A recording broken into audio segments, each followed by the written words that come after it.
tell you what my particular job was in the space program in terms of putting a man on the moon.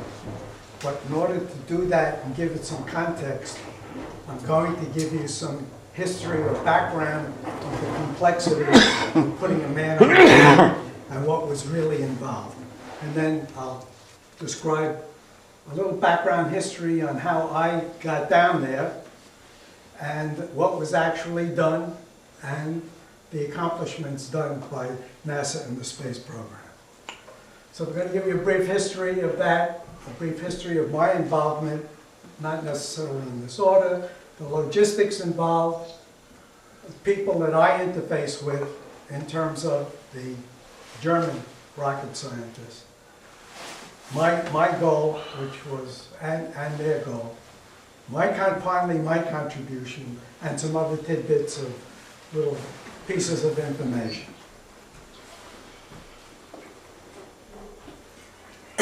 So, the goal as set by President Kennedy in 1961 in May was to put man on the moon in 10 years' time. Ensure that there was redundancy enough that it wouldn't, that we put somebody on the moon and get somebody back. And that way they would simulate and test everything that went into doing it to guarantee, which was an enormous effort. What did the guarantee the launch window? Because the launch window determined the minimum amount of energy that you needed to get a rocket off of the Earth's surface, into orbit, into translunar orbit, and back again. Because the rocket only contains so much fuel. And one of the things that I guaranteed that with 40-mile-an-hour winds as the rocket was taking off from the gantry, 40-mile-an-hour winds would not push the rocket into the gantry and destroy it. So those are the things in general that were involved in it. Now the facilities are spread all over the southern part of the United States. The NASA established two space centers. Goddard, which was an American center. Goddard had been in rockets for years in the 30s and the 20s. And of course that was the German, put them in Germany that was making rockets in World War II, of which von Braun's team was captured by the Americans and another team was captured by the Russians. So the Russians had a rocket team from Germany and the US had a rocket team from Germany. And there was competition between the American rocket at Goddard and Redstone Arsenal, Huntsville, Alabama. And unfortunately, the American rockets were not very successful. And NASA then turned to von Braun and Redstone Arsenal, Huntsville, Alabama. So they selected many different industries to do things. Boeing was assigned the primary integration contract for the entire mission, and they were responsible for building the main first stage. And that was done near New Orleans in Michoud. NASA then bought the facility at Cape Canaveral to build the vertical assembly building and launch pads 39A and B. And then they selected North American to build the stage 2 and Douglas to build stage 4, or the lunar module and the command module. IBM was involved in building all of the computer control that controlled everything between the rockets. So IBM was a computer manufacturer at the time, so was Boeing, so was RCA, so was Burroughs, so was Computer Control Corporation. So everybody at that time was in the process of building computers, big computers as well as small computers.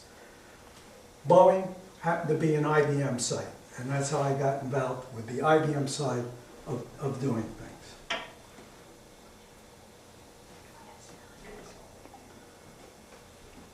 Now the most accomplishment that was ever done was the organization by NASA to basically integrate what everybody was doing and make sure that things arrived on time and were able to be tested and integrated appropriately. This, to me, was the biggest accomplishments of basically an organization, of building a huge organization structure that could basically manage every little item that went into the rocket. And why I called it the pyramid building days of the United States, because it involved 400,000 people to build one rocket, to put one man on the moon, and then they dissipated.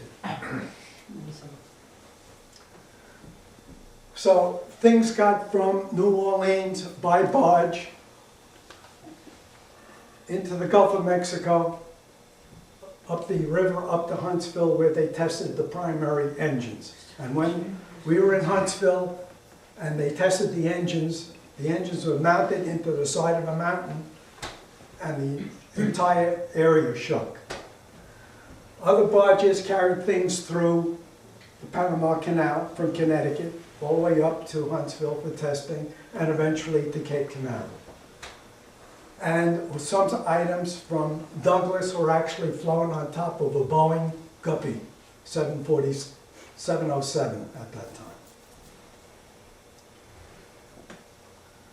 So these were the logistics. Stuff that came out of California, went up via barges up to Huntsville where they were tested, brought back to New Orleans for refurbishing, and eventually got to Cape Canaveral for assembly.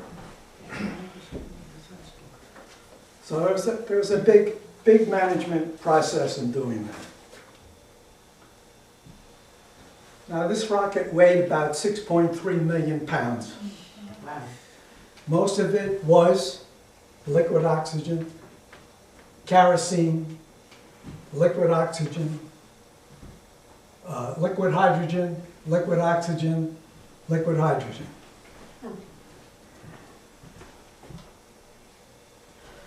So the most error-prone in this entire thing is in the hydraulics. How do you feed liquid oxygen? How do you feed liquid hydrogen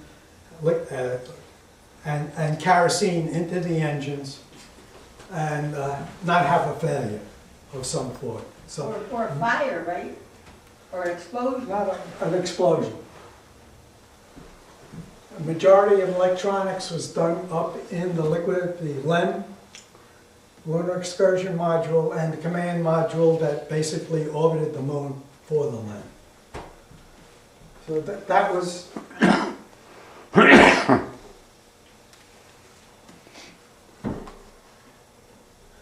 and all of this does not take long to get up into the atmosphere. This is at the first stage, 3 minutes and 12 seconds. 2 minutes later, 42 seconds, it separates and is on to the second stage of the rocket. Second stage of the rocket, 9 minutes and 9 seconds. After that, it gets rid of the escape towers of the astronauts at that point. And they're up about 19 miles.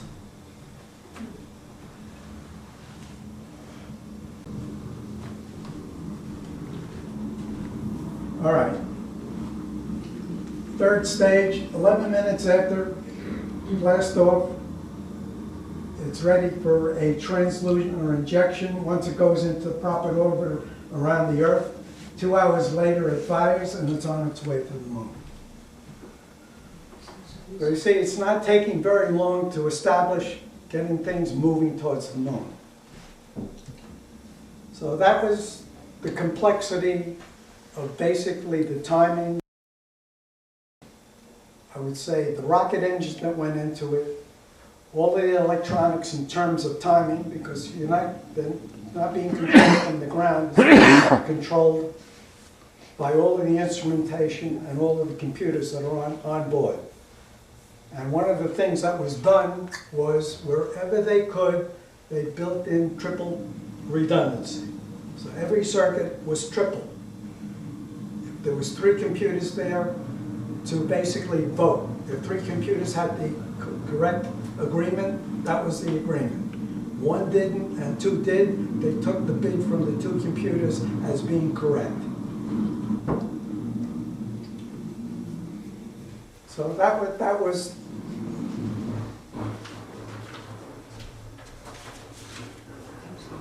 now the history of me is 57, I was still in high school, but I was building rockets.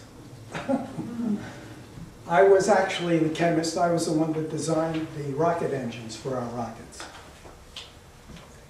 I graduated and went off to college. That's when Goddard and Marshall Space Flight Centers were established. And there's Kennedy's speech in '91, Voting Rights Act, all the civil rights aggravation. I graduate, and as we are driving down to Huntsville, Alabama to take my job, the civil rights workers are dug out of the levee. And there I go to work for Boeing as the primary contractor integrator for the Saturn V. So that's my brief history of how I got involved. And this is what welcomed us to Huntsville, Alabama.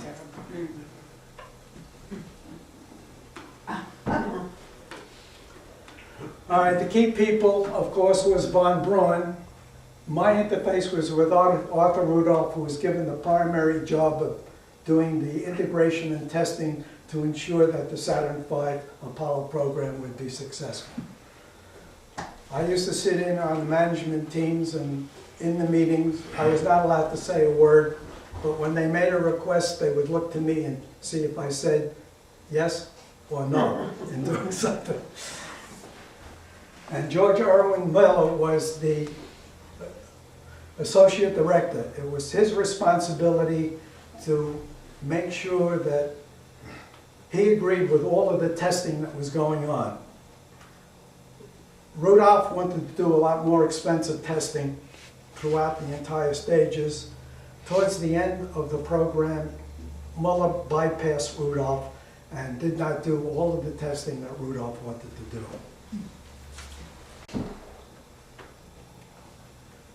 All right, now this rocket, its materials were basically all brand new materials, all new electronics. Nobody knew things about how long they would last. What was their mean time to failure? Was it 6 hours, 6 months, a year? They don't know. A lot of guesswork went into supplying information to everybody as to how well the components would operate and how long they would operate without failure. And that all went into simulating exactly down to the component what would fail and what wouldn't as a high probability. Then we have to know what are the steps to assemble this. You know, what equipment do we need? What types of physical equipment? What kind of bay experience? Is it in the vertical assembly building? Do I have to pull it out of the vertical assembly building and bring it back to a factory someplace? Or can I just disassemble it, use equipment there? How many people do I need to do this? How long is it going to take? Is it going to interfere with doing something else? All of these questions had to be asked because they had to be simulated to find out the impact if anything failed. Can I do things in parallel? Is it serial? Is it going to impact the launch window 3 months down? Is it going to impact the launch window 2 hours from now? So those questions were, and which were the most critical components? Do I replace the entire thing? Can I take something apart and replace individual components? So these are the questions that were asked, and somebody had to come up with a way of asking these and realizing some impact to testing all of this. So a typical simulation information would be, now the Saturn V, the main engines were 1.5 million pounds of thrust each. 5 engines, 7.5 million pounds of thrust. They do not sit rigid. As soon as you fire them, they vibrate. How much do they vibrate? We'll say it vibrates 1 degree off of center. If it fires 1 degree off of center, what is the force does it place on the rocket? Is the rocket going to bend, fold, and break apart? Things like that. Again, a thruster computer fails in testing. What failed in the thruster computer communications? We go down, and statistical analysis and probability tells us either a subsystem or actual component that is the high probability of failure based on the numbers supplied to NASA about the mean time to failure for these components. Correct. So I happen to write the software to basically take all of this information in, design also a graphical interface so that you can program it by word or program it by picture, by assembling it and putting these together. And typically take the subsystem and put in all of the information about it, all of the statistics about the mean time to failure, what type of facilities were needed, how long does it take to assemble something, how long does it take to disassemble something, how many people are needed, where are the people, someplace else, do we have to break them away from doing something else, delay something, all of that information. And this became a programming language,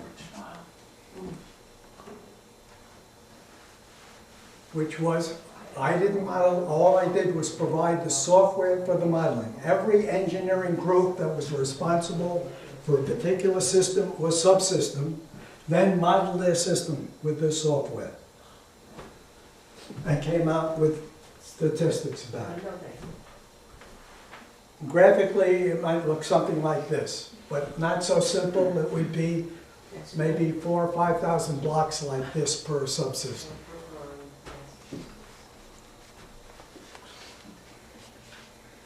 So you invented that, RD? Yes. Wow. It was modified from the original IBM software that was very limited. They did about 12 blocks on the screen. I did 5,000. Wow. And rewrote the system for a lot more different functionality. Where am I? All right. So those are some of the statistics. Some guesstimates were made, like we were using barges to transport all of this on rivers with bridges and drawbridges. And one of the questions that I asked them, what is the probability of a drawbridge failing closed? And nobody knew anything, but one director said, I have never seen a drawbridge failed closed, only open. Yeah. So we didn't have to worry about it. All right, and NASA or Rudolph or everybody really wanted a probability guarantee of a launch window of 99%. They wanted almost 100. And we could not guarantee that because the launch director, at his discretion in the last hour of setting up a launch, could order whatever test he wanted to do. It was in his head. It was never written down, I'm going to do these tests. It was, I have a series of tests. I don't know if I'm going to do any of them or all of them. So we only guaranteed it to 97% probability. Here I am at work. This is the, IBM had produced a graphic system that was being used by General Motors and IBM. I had reprogrammed this entire thing. It was used for the simulation work, and it was also used for the data reduction of the telemetry tapes that were brought back from the launch. And I was written up along with Boeing about my work and how much time it was saving NASA at the time. That's the only article I have left of it. And I did receive my accommodations from them. So, the Saturn V was the largest rocket ever built at that time. It weighed about 6.5 million pounds. When it first took off, on its first flight in '67, earthquakes were recorded all along the eastern seaboard. That's how powerful it was. And they were the most powerful ever built for the size of the rocket until the Russians. The latest rocket produced about 10.5 million pounds of thrust, but it has never delivered the payload that we've delivered to the moon. So these things were big. I just want to show maybe.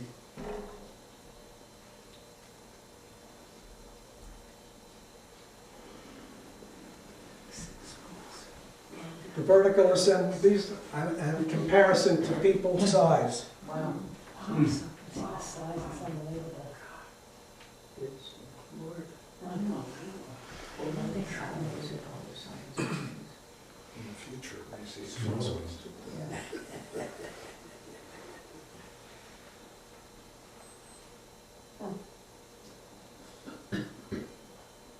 The vertical assembly building could actually hold 4 Saturn V's simultaneously. That's how big the building was. And here's a newsreel clip of basically how big this was.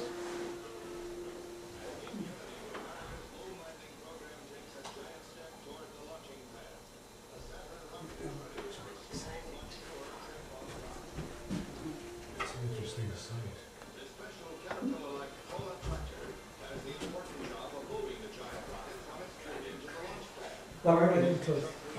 I just wanted to say, my cousin was project leader on the trawler. I was moving this rocket, an entire rocket weighing 6.3 million pounds, 3 miles per hour to launch. How tall is that compared to the Empire State Building? Hmm? How tall is that compared to the... Third.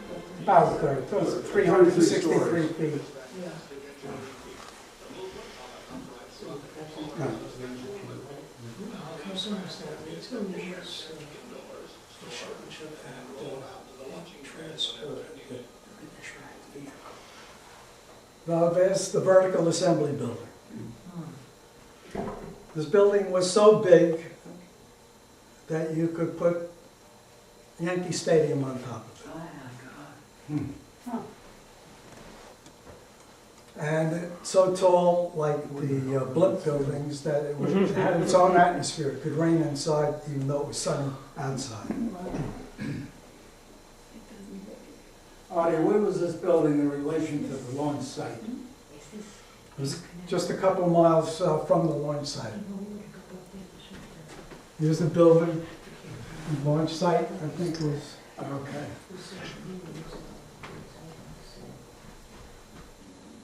So with triple redundancy and a lot of guesswork, built by the cheapest bidders in the world to do this project, 15 Saturn V's were built. Every single launch was successful. We had some problems out in space with some failures that were corrected. Everybody was saved. And one of the reasons it was, which I forgot to bring up, is we simulated every single subsystem. So if anything went wrong, you saw in an asset control room, every single one of these guys is responsible for some part of that rocket. And they have their book open because everything was simulated in the book. Everything is written down. Every component was there. What component was the probability of something failing? So you see, when you see everybody sitting down with these pages and pages of booklets on every single desk, everybody's responsible were one of the subsystems that was simulated and all of the information gathered about it. So when we had that failure in the moon where the three astronauts almost did not come back, it was because they were able to look at every single component that was there and come up with an engineering problem to basically circumnavigate that. And the most critical part of that entire mission when the engines blew up was re-entry. Because you had to re-enter at a certain angle. If you didn't enter at a particular angle within 2 or 3 degrees, you either bounced off the surface of the Earth, the atmosphere of the Earth, or you went down too fast and you burnt up. And that's why computers were being used to basically navigate all of this. But they did not have a computer to do that. They had a pilot, very experienced pilot. They were able to see the stars. He was able to look out of a window, and they told him exactly where the star should be in the window, that he would have the proper angle to follow his retro rockets and enter the Earth's atmosphere without burning up. That was too amazing. And early on, a little statistic is when they first started testing things and they would throw an astronaut suborbital and he would come down and the ship would pick him up, and you'd say, so how did he get 600 miles off course? He was supposed to be here in the Pacific, but he landed 600 miles away. Well, somebody programmed that there were 24 hours in a day. There are not 24 hours in a day. There are 23 hours, 56 minutes, and 4 seconds. That's the difference between firing the retro rockets at the wrong time. So, in a nutshell, that was what the space program was, as briefly as I can give it to you. What was accomplished, and what little thing I did with the other 400,000 people. Very nice.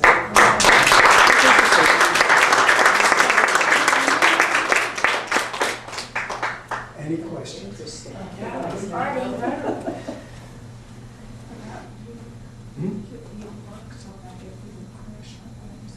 Yeah, I've been there. Artie, when you started off, your data said that Sputnik was 59, 57. 57, whatever. Yeah. Were you privy, or did the Russians share information that was helpful? No, Not at all. not at all. Okay. Did you guys give any helpful information to the I Russians? know. But Probably. Could you repeat this question? All right, the United States give information that was helpful to the Russians. Yeah. Overtly, I don't know, but probably, yes. that's, Jack wanted to know how many Jews were involved in this. I would say One. a handful. I mean, we went to services in Huntsville, Alabama.